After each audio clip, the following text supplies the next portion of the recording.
So I was supposed to take a half day at work today because today's Juneteenth and it's a federal holiday. And I was supposed to rest because I have a long day tomorrow. But I ended up having a really couple hour long conversation with a good friend of mine, and it really got me to thinking about like who is Jeremy? I've been military Jeremy, consultant Jeremy, um, DJ Jeremy. I've done operations. I've done I'm a dad. I'm an entrepreneur. I'm a husband. But who am I when those titles are stripped, right? Like, and I get to thinking about it, and I'm like, I'm just a guy that has faith. I want to provide for my family and do the best that I can. Um, and honestly, it got me thinking really, really deep tonight when I was having this conversation.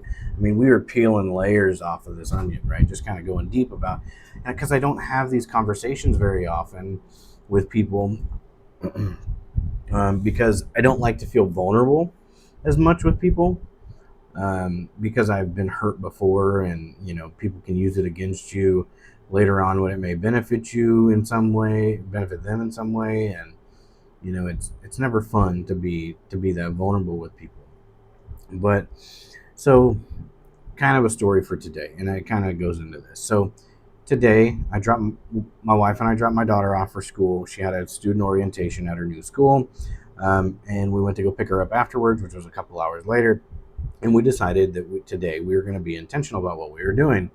So after we picked her up, we went to the mall here in the city, and um, I was going to do something that I wanted to do because it's almost Father's Day, and recently we had a robbery at our house, and the besides the cash that was stolen in our house, they stole my other watch that I had previously. So I decided to buy myself a new watch as a Father's Day gift and to replace the old one, because I also don't like just having a line on my wrist from not having a watch, right?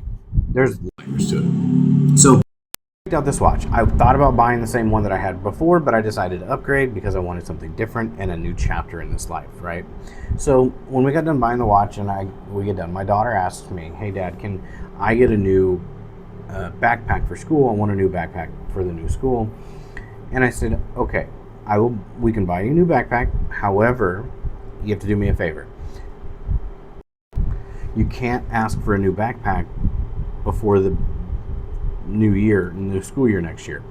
Now, if this one gets dirty and gets broken or something, you can use one of the old backpacks that we have here in the house, and then next year we'll buy you a brand new backpack for the school year." And it's not because I'm strict with money or anything like that. I don't mind spending money on my children or my wife. However, I kind of wanted her to understand the reason behind why we're doing what we're doing. Not a big deal. So she agrees, and we buy her the new backpack. And the reason I did that is because I bought her a backpack like 4 or 5 months ago.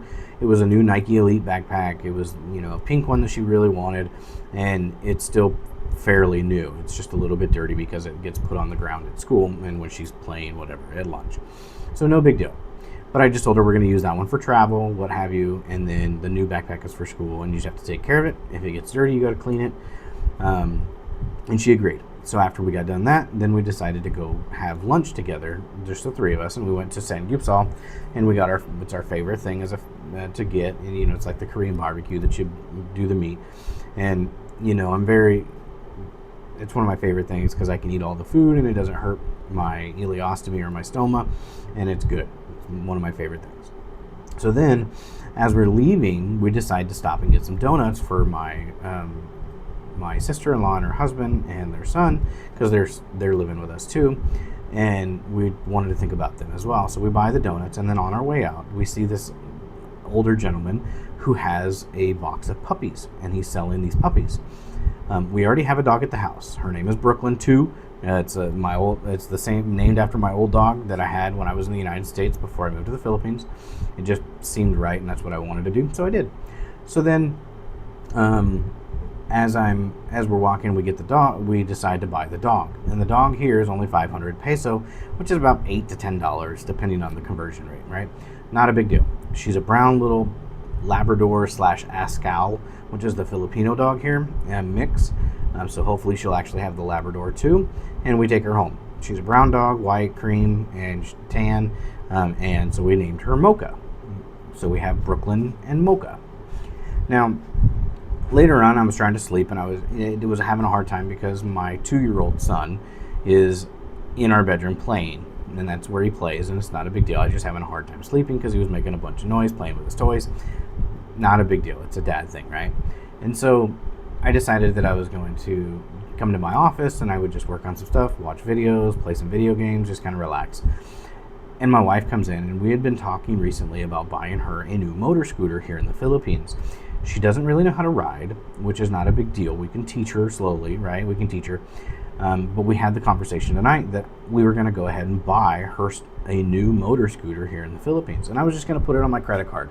I have the available balance, and I told her, look, I will absolutely do this for you because it gives you freedom to be able to go to the market, go buy fish, take the kids to school, so that way you don't have to rely on me so much to drive you, right, to go do that. I don't mind doing it, but I'm more of a homebody. If I don't have to go, I really just will stay.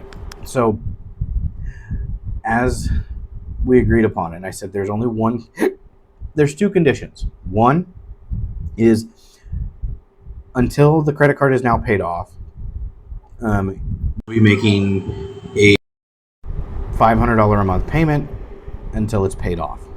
And that goes before any of the other bills. It's just, it needs to get done right away because that's how I am fiscally. I just want to make sure that that's done so I don't have a huge amount of credit card debt hanging over my head. Okay. Second is she has to wear the helmet that I recently bought that she thinks is heavy, but it's a little more protective, and I just want to make sure that, God forbid, knock on wood, if anything were to happen, she's taken care of it. She's not going to hurt herself, like hurt her head, right? And I want her to be safe. So she agreed to that, and we're all good. So tomorrow we're going to go look at motors after we do our parent orientation at my daughter's school. And so it got me really thinking tonight when I was having this conversation. I dug so many layers deep about the things that I do, the intention of what I do for my family, kind of the things behind it, right? So I'm as a younger kid, I wasn't financially reliable. As I gotten older, like into my mid to late 30s, that's when it got better. I'm very responsible now. I think I understand the true meaning behind being financially responsible. So, we bought a piece of land here in the Philippines that we are going to be building our forever home on. So we have to pay that off. That's part of our investments every month. And then the credit card debt to make sure that that's all paid and that nature. And then we got to make sure we pay our rent, our water, electric, our internet, the food, the propane for our gas stove, and making sure that we have all of that stuff, right? So I have to make sure that I'm financially responsible because I'm the main provider for our home, right? I'm my wife and them are stay at home, which is perfectly fine. I work from home, so it's not like I'm going anywhere. But so I work really hard to take care of them, and I want to make sure that they have those things, and I just make sure that I tell them that there's boundaries at certain points when it comes to our finances. Okay, I'm very open with my wife about it because I want her to understand what's going on, what's available, what's not.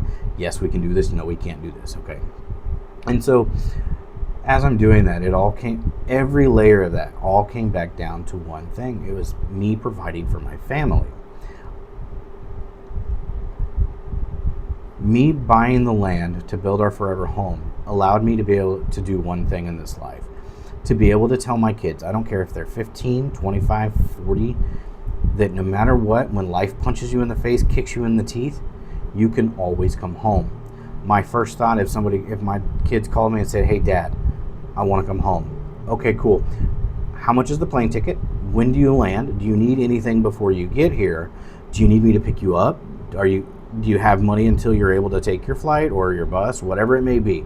You'll always have home. You'll always have your home in our home.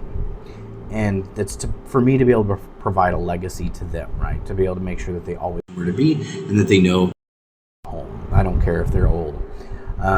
And so that just really got me thinking today, and I wanted to share with you, and I'm going to try to continue to do this, and I'm sorry if it feels like I'm rambling, but that's just kind of where it's going. I don't know if this is going to work or not, and honestly, I hope you stick around, and maybe it might open your eyes a little bit, and I'll dive deeper on some other things. It'll never be to sell you anything.